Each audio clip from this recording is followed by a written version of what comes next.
हरतालिका तीज की कथा बहुत समय पहले की बात है। पार्वती जी ने भगवान शिव को अपने पति के रूप में पाने का निश्चय किया था। बचपन से ही उनके हृदय में यह भाव था कि वे केवल महादेव को ही पति रूप में स्वीकार करेंगी।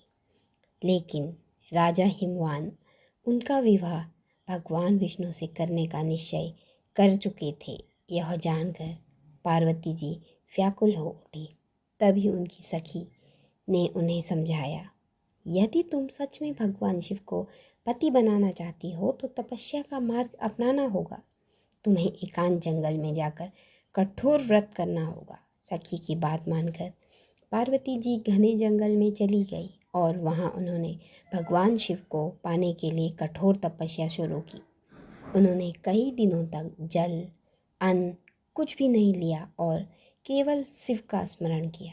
उनकी यह अद्भुत तपस्या देखकर भगवान शिव बहुत प्रसन्न हुए और उनके सामने प्रकट होकर बोले, हे पार्वती, मैं तुम्हारी तपस्या और निष्ठा से अत्यंत प्रसन्न हूँ।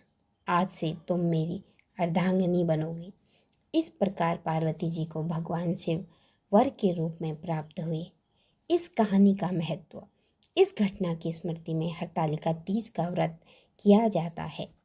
हरतालिका शब्द बना है हरित अपहरण करना और आलिका सखी, मतलब पार्वती जी की सखी उन्हें अपहरण करके जंगल में ले गई थी ताकि उनका विवाह भगवान विष्णु से न होकर वे तपस्या करें और महादेव को प्राप्त कर सके।